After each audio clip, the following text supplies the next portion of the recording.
আজ ভারত পাকিস্তান বৈঠক আলোচনায় বসবেন দুই দেশের ডিজিএমও। দুপুর 12টায় বৈঠক। সংঘর্ষ বিরতির পর প্রথম ভারত পাক বৈঠকে কোন কোন বিষয়ে আলোচনা তা নিয়ে রয়েছে জোর জল্পনা। অর্থাৎ সাম্প্রতিক পরিস্থিতির নিরিখে এই বৈঠক অত্যন্ত গুরুত্বপূর্ণ, অত্যন্ত তাৎপর্যপূর্ণ। ঠিক দুপুর 12টায় এই বৈঠক দুই দেশের ভারত পাক, এবং ঠিক কোন কোন বিষয়ে আলোচনা হতে পারে অত্যন্ত গুরুত্বপূর্ণ এই মুহূর্তে এই প্রশ্ন।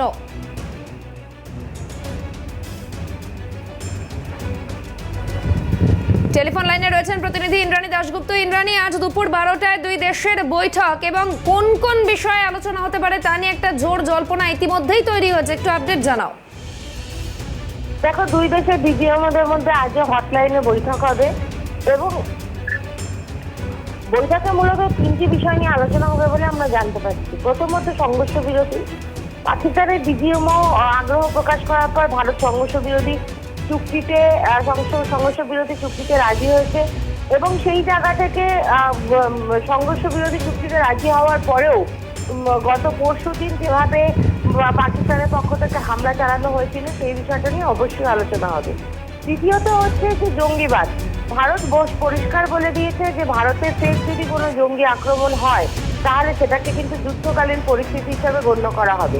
সুতরাং পাকিস্তান যে কোনোভাবে জঙ্গিদের মদদ দেবে না এবং ভারতে জঙ্গি কার্যকলাপকে কোনোভাবে প্রশ্রয় দেবে না, সেই বিষয়টা এনশিওর করতে বলবেন ভারতের ডিজিএমও পাকিস্তানকে। এবং তৃতীয়ত হচ্ছে পাকিস্তানের পক্ষ থেকে কাশ্মীর নিয়ে অনেক কিছু বলা হয়েছে। গতকাল পাকিস্তানের একাধিক সেনাপ্রধান তারা বলেছে কাশ্মীরিদের নিজেদের অধিকার থাকা উচিত, কাশ্মীরিদের নিজেদের সিদ্ধান্ত নিজেদের নেওয়ার অধিকার থাকা উচিত। ভারতে যে কাশ্মীর আছে সেটা ভারতের সম্পূর্ণ ব্যক্তিগত অংশ এবং তাই নিয়ে কোনোভাবে যেন কাশ্মীর কোনো বার্তা না দেয় সেই বিষয়টা নিয়ে আলোচনা হবে। এবং সব থেকে গুরুত্বপূর্ণ যেটা সিন্ধু জল চুক্তি, যেটা ভারত সিন্ধু জল চুক্তি রদ করে দিয়েছে এবং এখনো পর্যন্ত ভারতের পক্ষ থেকে সিন্ধু জল চুক্তি ফের পুনরায় চালু করার বিষয়ে কিন্তু কোনো কথা হয়নি। সুতরাং এই বিষয়টা নিয়েও আলোচনা হতে পারে। সুতরাং মূলত এই যে বিষয়গুলো এগুলো নিয়ে আলোচনা হবে বলে আমরা সূত্রের মাধ্যমে জানতে পারছি। তবে অবশ্যই যেটা সব থেকে বেশি গুরুত্ব পাবে সেটা হচ্ছে সন্ত্রাসবাদ এবং জঙ্গিবাদের বিরুদ্ধে ভারতের ভূমিকা এবং কাশ্মীরের ভূমিকা। একেবারে ইন্দ্রাণী, অর্থাৎ সাম্প্রতিক পরিস্থিতির নিরিখে যদি আমরা বিচার করি কোনো একটা জায়গায় গিয়ে আজকের পরিস্থিতি অত্যন্ত আজকের এই বৈঠক অত্যন্ত তাৎপর্যপূর্ণ এবং সেক্ষেত্রে আগামী দিনে আর কি কি ঘটতে চলেছে তাতে এই বৈঠক অত্যন্ত তাৎপর্য রাখে। একদমই। দেখো, আজকের এই বৈঠক সব থেকে গুরুত্বপূর্ণ এই কারণে ভারত পরিষ্কারভাবে জানিয়েছে যে তাদের লড়াইটা হচ্ছে জঙ্গিবাদের বিরুদ্ধে। পাকিস্তানের বেশ ইন্দ্রাণী, একটু সঙ্গে থাকো। এই মুহূর্তে আন্তর্জাতিক সম্পর্ক বিশেষজ্ঞ দেবাশিস নন্দী রয়েছেন টেলিফোন লাইনে। আপনাকে স্বাগত জানাই ক্যালকাটা নিউজে। আজ ভারত পাকিস্তান বৈঠক এবং দুই দেশের ডিজিএমও দুপুর 12টায় সংঘর্ষ বিরতির পর বৈঠকে বসছেন। ঠিক কি তাৎপর্য একটু ব্যাখ্যা জানতে চাইবো আপনার কাছ থেকে। অবশ্যই বৈঠক তাৎপর্যমণ্ডিত, কারণ সাময়িক সংঘর্ষ বিরতি হয়েছিল দুদিন আগে। তারপরে এই বৈঠকে ঠিক হবে যে সংঘর্ষ বিরতি চলবে কিনা এবং কোন কোন শর্ত ভিত্তিতে চলবে। এটা ভারতের পক্ষ থেকে গুরুত্বপূর্ণ এই কারণে ভারত যুক্তি দিতে পারবে যে সংঘর্ষ বিরতি ঘোষণা হওয়ার পরেও 10 তারিখ সংঘর্ষ বিরতি ঘোষণা হওয়ার পরেও পাকিস্তানের পক্ষ থেকে গোলাগুলি চালানো হয়েছে, মিসাইল ছোড়া হয়েছে, ড্রোন ছাড়া হয়েছে, ভারতের সিভিলিয়ানদের উপর অ্যাটাক হয়েছে, ইভেন বিএসএফ এর এক এএসআই মারা গিয়েছে। সুতরাং পাকিস্তান যদি এই শর্ত লঙ্ঘন করে তাহলে ভারত কি রকম প্রত্যুত্তর দিতে পারে সেগুলো কিন্তু সামনে রাখবে। পাশাপাশি আমার মনে হয় এই বৈঠকে ফুটেজ তো অবশ্যই থাকবে এবং তার যে রেজুলিউশন থাকবে সেটা যেন এই মধ্যস্থতাকারী ডোনাল্ড ট্রাম্পকে পাঠিয়ে দেওয়া হয় এবং ভারত নিজের শর্তগুলোকে বোঝানোর চেষ্টা করে। এবং আরেকটা গুরুত্বপূর্ণ অ্যাসপেক্ট হচ্ছে যে এই বৈঠকে হয়তো এই প্রসঙ্গ উঠতে পারে যে ভারত সিন্ধু জল বন্টন চুক্তি নিয়ে কি অবস্থানে থাকছে। আমরা দেখলাম যে সিনাব নদী থেকে জল ছাড়া হয়েছে এবং অতিরিক্ত জল ছেড়ে দেওয়া হয়েছে, পাকিস্তানের বন্যা পরিস্থিতি সৃষ্টি হয়েছে এবং ভবিষ্যতে এই চুক্তিটা ভারত মানবে কি মানবে না। এবং সর্বোপরি এই বৈঠকের মধ্য দিয়ে যেটা আমার মনে হয় যে পাকিস্তান যদি সীমানা সন্ত্রাসবাদী কার্যকলাপ বন্ধ না করে তাহলে কিন্তু ভারত যখন তখন আক্রমণ করতে পারে। অর্থাৎ শুধু পাকিস্তান মিলিটারি আক্রমণ করলে আমরা প্রত্যেক আক্রমণ করবো তা নয়, এবং যেহেতু অলরেডি মানে 10 তারিখে বলে দেওয়া হয়েছিল ভারতের পক্ষ থেকে যে কোনো রকম জঙ্গি কার্যকলাপকে যুদ্ধের পার্ট হিসেবে ধরা হবে, সুতরাং ভারত কিন্তু এই জঙ্গি তৎপরতার বিরুদ্ধেও তার যুক্তি খাড়া করবে। একেবারে দেবাশিস বাবু, আরো একটা বিষয় এখান থেকেই জানতে চাইবো যে ক্ষেত্রে আমরা দেখেছি ভারতের তরফ থেকে শুধুমাত্র পাকিস্তান নয়, বিশ্বের কাছে তার বার্তা স্পষ্ট করে দেওয়া হয়েছে, এবং সেক্ষেত্রে কি মনে হয় আজকের বৈঠকে কাশ্মীর বা এই জঙ্গি হস্তান্তরের বিষয়ে প্রসঙ্গে উত্থাপিত হতে পারে? সেটা হতেই পারে, কিন্তু পাকিস্তানের সাথে আমাদের যে বন্দি প্রত্যর্পণ চুক্তি তো নেই। মানে পাকিস্তানের সাথে বন্দি প্রত্যর্পণ চুক্তি হলে তো সবার আগে দাউদ ইব্রাহিমকে নিয়ে আসবো, হাফিজ সাইদকে নিয়ে আসবো, অনেক বড় বড় জঙ্গি রয়েছে। সুতরাং পাকিস্তান কখনো সেই চাইবে না, কারণ ভারতে নাশকতামূলক কর্মকাণ্ড করে যারা মানে এতদিন পর্যন্ত ভারতকে বিপর্যস্ত করেছে বেশিরভাগই পাকিস্তানে পালিয়ে গিয়েছে, এবং পাকিস্তানের কাছে এটা একটা বড় অস্ত্র যে তারা যে বন্দি প্রত্যর্পণ চুক্তি ট্রিটি অফ এক্সট্রাডিশনের পার্ট নয়, তাই জঙ্গিদের একটা ভালো আশ্রয় হচ্ছে পাকিস্তান। পাকিস্তান ভারত প্রস্তাব দিলেও পাকিস্তান কিন্তু রাজি হবে না, কারণ সেটা পাকিস্তানের পক্ষে বিপর্যয় নামিয়ে নিয়ে আসবে। বেশ, অনেক ধন্যবাদ জানাই। আন্তর্জাতিক সম্পর্ক বিশেষজ্ঞ দেবাশিস নন্দী ছিলেন টেলিফোন লাইনে। আমি আরো একবার ইন্দ্রাণীর কাছে যাব। ইন্দ্রাণী, যেমনটা বলছিলে তুমি দেখো, ভারত এবং পাকিস্তানের মধ্যে আজ যে বক্তব্য, এক্ষেত্রে কিন্তু সব থেকে প্রাধান্য পাবে যেমন যুদ্ধবিরতি তেমনি সিন্ধু জল চুক্তি। এবং সিন্ধু জল চুক্তির ক্ষেত্রে ভারত যদি সিন্ধু জল চুক্তি রদ করে দেয় এবং পাকিস্তানকে জল না দেয়, তাহলে কিন্তু পাকিস্তানের বিস্তীর্ণ অঞ্চল, বিশেষ করে পূর্ব ও পশ্চিম পাকিস্তান জলের অভাবে হাহাকার করবে, শেষ হয়ে যাবে তাদের কৃষি। সেই জায়গা থেকে পাকিস্তানের পক্ষ থেকে সিন্ধু জল চুক্তি নিয়ে কথা হতে পারে। এবং ভারতের যেটা মেন অ্যাসপেক্ট থাকবে যে কোনোভাবে পাকিস্তান আর জঙ্গিবাদকে প্রশ্রয় দিতে পারবে না। পাকিস্তানে থেকে এর আগে যেভাবে লস্কর-ই তৈবা, জৈশ-ই-মোহাম্মদ, এরা যে সংগঠনগুলো রয়েছে, এরা যেভাবে ভারতের মধ্যে জঙ্গি কার্যকলাপ করেছে, একের পর এক জঙ্গিদের ভারতে ঢুকিয়েছে, তাদের ভারত বিরোধী মনোভাব যা রয়েছে সেটা শেষ করতে হবে। এবং ভারতের সাধারণ মানুষদের বা ভারতের কোনো সেনাকে জঙ্গিদের দ্বারা কোনোভাবে ক্ষতিগ্রস্ত করা যাবে না। এটা কিন্তু ভারতের প্রথম এবং প্রধান টার্গেট। পাকিস্তান যদি এই বিষয়টা মেনে নেয় যে তারা কোনোভাবে জঙ্গিদের কোনোভাবে প্রশ্রয় দেবে না ভারতের বিরুদ্ধে, তবেই কিন্তু কথা এগোবে, না হলে কথা এগোবে না, এটা পরিষ্কার। বেশিন্দ্রাণীর সঙ্গে থাকো। এই মুহূর্তে অবসরপ্রাপ্ত সেনাকর্তা কর্নেল দীপ্তাংশু চৌধুরী রয়েছেন টেলিফোন লাইনে। আপনাকে স্বাগত ক্যালকাটা নিউজে। ভারত পাকিস্তান বৈঠক ঠিক দুপুর 12টায় এবং সংঘর্ষ বিরতির পর এই প্রথম বৈঠক দুই দেশের ডিজিএমওর। কিভাবে দেখছেন গোটা বিষয়টি? দেখুন, ডিজিএমও দুটো দেশেরই একটা দিন একটা সময় প্রায় পুরো বছরই ওনারা কথা বলেন। ইন্ডিয়া পাকিস্তানের সিজফায়ার যেখানে ভায়োলেশন হয়, ট্রুপস যেখানে লাইন অফ কন্ট্রোল অথবা আইপির আশেপাশে থাকে, এটা প্রত্যেক এক একটা সময় দেওয়া হয়। এটা প্রায় পুরো বছরই হয়। ওনাদের হটলাইন থাকে, ওনারা কথা বলে। কিন্তু এই অবস্থায় যখন সিজফায়ার অলরেডি ডিক্লেয়ার হয়ে গেছে, আমার মনে হয় এটা তাৎপর্য অনেক বেশি।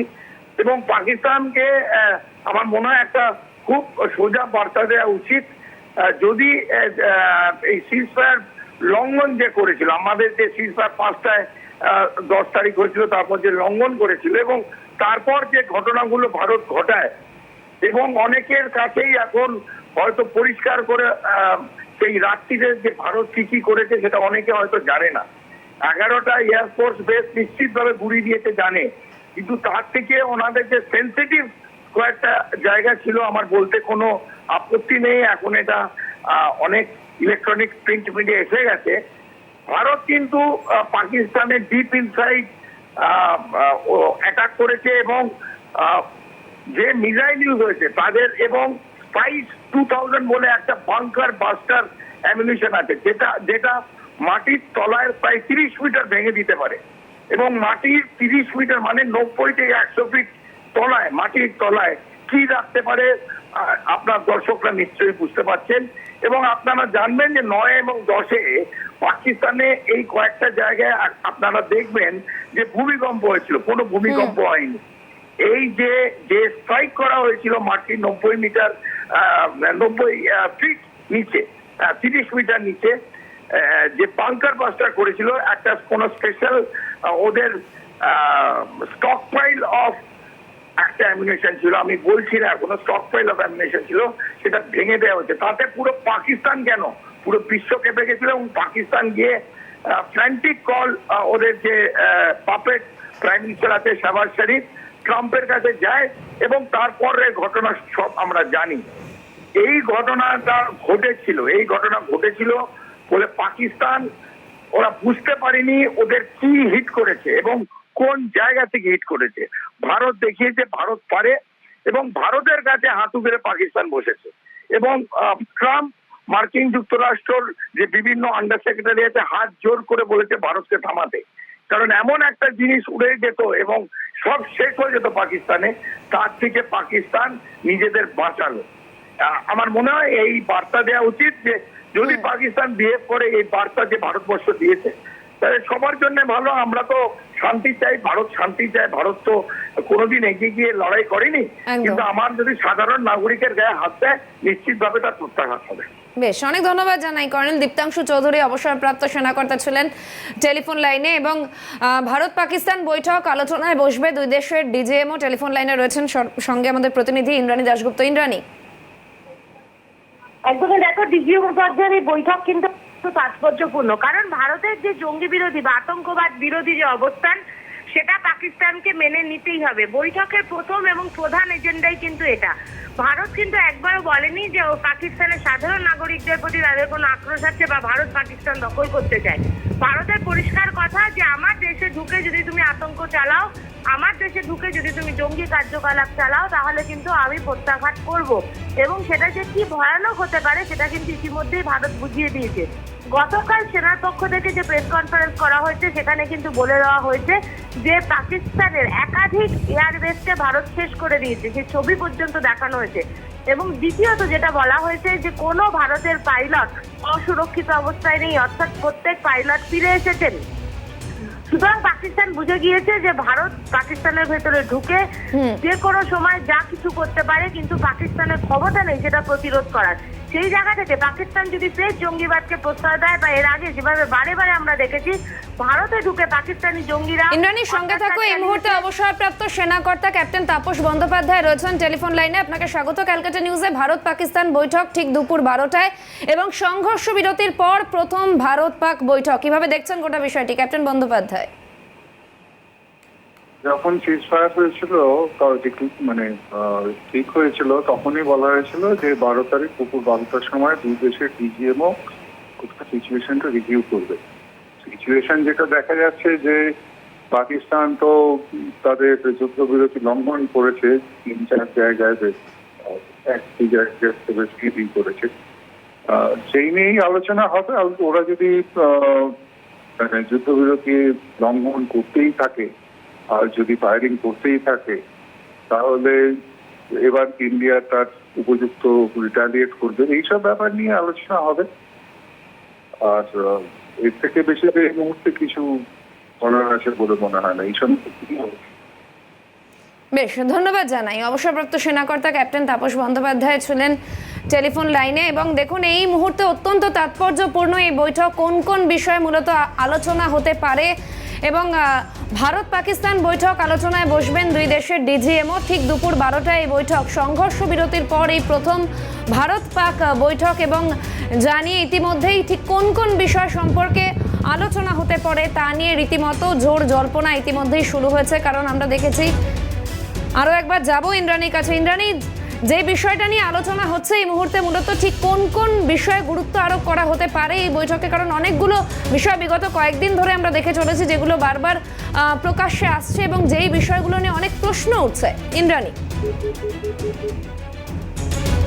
বেশ, যোগাযোগ বিচ্ছিন্ন হয়েছে এই মুহূর্তে ইন্দ্রাণীর সঙ্গে। এবং যেমনটা জানাচ্ছিলাম আপনাদের, আজ ঠিক দুপুর 12টায় এই বৈঠক ডিজিএমও ভারত এবং পাকিস্তানের এই প্রথম বৈঠক এই সংঘর্ষ বিরতির পর। আজ ভারত পাকিস্তান বৈঠক এবং তারপরে পরবর্তীতে কি হতে চলেছে, ঠিক কোন কোন বিষয়ে আলোচনা হবে এই বৈঠকে, তা নিয়ে শুরু হয়েছে ইতিমধ্যেই জোর জল্পনা। সংঘর্ষ বিরতির পর প্রথম ভারত পাক বৈঠক এবং গত 10ই মে অর্থাৎ গত পরশু বিকেল 5টা থেকে আজ 12ই মে দুপুর 12টা পর্যন্ত সংঘর্ষ বিরতি। এবং এই সংঘর্ষ বিরতির পর প্রথম বৈঠক দুই দেশের।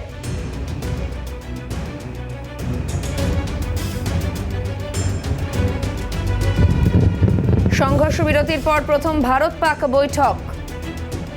দুপুর 12টায় এই বৈঠক এবং বৈঠকে কোন কোন বিষয়ে আলোচনা তা নিয়ে ইতিমধ্যেই শুরু হয়েছে জোর জল্পনা।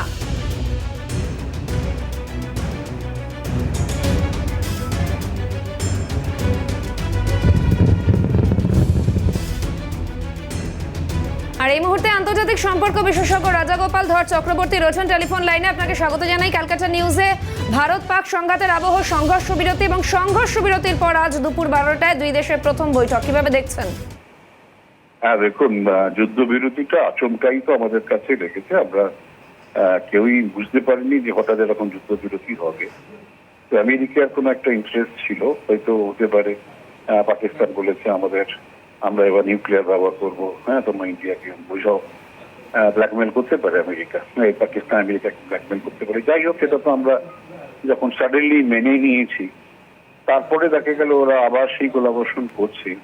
তারপরে এই প্রধানমন্ত্রী কালকে যে স্টেটমেন্ট দিয়েছেন, ওরা গুলি চালালে আমরা গোলা চালাবো, তারপরে বোঝা যাচ্ছে যে এবং পাক অকুপায়েড কাশ্মীরকেই আমাদের এটা পাওয়াটাই লক্ষ্য। যখন এত পরিষ্কারভাবে কালকে বলেছেন, তাতে বোঝা যাচ্ছে যে উনি যুদ্ধবিরতিতে হ্যাপি ছিলেন না। এটা তো বোঝা যাচ্ছে, সামাও মেনে নিতে বাধ্য হয়েছিলেন। কিন্তু যখন ভায়োলেশন হয়েছে যুদ্ধবিরতি, তার ফলে ওনার যে রিয়াকশনসটা সেটা খুব গুরুত্বপূর্ণ। এখন যে ডিজিএমও ডাইরেক্টর জেনারেল মিলিটারি অপারেশনদের মধ্যে যে আজকের মিটিং হবে, এবং কালকের আমরা যে মিলিটারিদের মধ্যে অফিসারদের মধ্যে সিনিয়র অফিসার বা ডিজিএমও সেখানে ছিলেন, যেটা প্রেস কনফারেন্সটা হলো, সেখানে বার্তা তো খুব পরিষ্কার। তারা সবাই খুব খুব পাকিস্তানের নানান আচরণে ক্ষুব্ধ হয়ে আছেন। তো এই জায়গায় দাঁড়িয়ে তো আজকে কি আলোচনা হয় দেখা যাক, এবং নিশ্চয়ই ভারত শর্ত দেবে পাকিস্তানের কাছে যে এই জিনিস তোমরা করো, আমরা কিন্তু শিরস্ফেয়ার মানবো না। আমরা তো যুদ্ধ চাই না। ভারতের মূল বক্তব্য হচ্ছে ভারত পাকিস্তানের সঙ্গে যুদ্ধ চায় না, পাকিস্তান আর্মির সঙ্গেও চায় না। আমাদের যুদ্ধ আতঙ্কবাদীদের, যারা বিভিন্ন মানুষদের মারছে ধর্মের নামে, তাদের বিরুদ্ধে ভারতের সংগ্রাম, ভারতের লড়াই। তার ফলে আমাদের গোলটা খুব স্পেসিফিক। পাকিস্তান আমাদের কাছে প্রতিবেশী দেশ, তার সঙ্গে লড়াই করা তো আমাদের লক্ষ্য নয়, ওরাই লড়াই করছে। কিন্তু তোরা যদি বারবার লড়াইয়ের সময় গোলাগুলি ছড়ে নিরীহ মানুষদের মারে, তাহলে প্রত্যুত্তর তো দিতে হয়। এবং যতক্ষণ না ওটা থামছে, ততক্ষণ পর্যন্ত ওদের ভাষাটাই আমাদের ভাষা হয়ে যায়। এখন সেটাই আমার যেটা আজকে ধারণা, ডিজিএমও মিটিং এ নানান শর্ত ভারত রাখবে যে তোমরা এই জিনিস করো, তাহলে আমরা কিন্তু ছেড়ে কথা বলবো না। সিসপ্যার সঙ্গে সঙ্গে ভায়োলেশন, সিসপ্যারটা আমরা মানবো না, এইটাই হয়তো ভারত বলার চেষ্টা করবে। এখন ওরা হয়তো বলবে যে জল টল দাও, সিন্ধু নদীর জল যেটা স্থগিত রাখা হয়েছে, সেটা ওরা বলবে এখন জল না হলে অসুবিধা হচ্ছে। ভারত মনে হয় না সেই দিকে কোনোভাবেই এগ্রি করবে। সুতরাং হ্যাঁ, সামরিক যে যুদ্ধ সেটা স্থগিত রয়েছে, সেটা হয়তো ভারত যেহেতু আমেরিকার চাপ আছে বোঝা গেছে, তার ফলে হট করে সেখান থেকে না কালকে থেকে আবার নতুন করে ফাইটিং হবে, সেটা হয়তো হবে না। ভারত বেশ কিছু শর্ত নিঃসন্দেহে দেবে, এবং সেই শর্ত দেখা যাক ওরা পাকিস্তান যদি না মানে আবার অন্য কোনো বিদেশি হস্তক্ষেপ কেউ করবে কিনা জানি না। তবে এই চলতে থাকবে, যে এটা খুব ফলপ্রসূ হবে বলে যে এটা মনে হচ্ছে না। কেননা প্রধানমন্ত্রীর আওয়াজই বলে দিচ্ছে যে ভারত যুদ্ধবিরতিতে সন্তুষ্ট নয়। হ্যাঁ,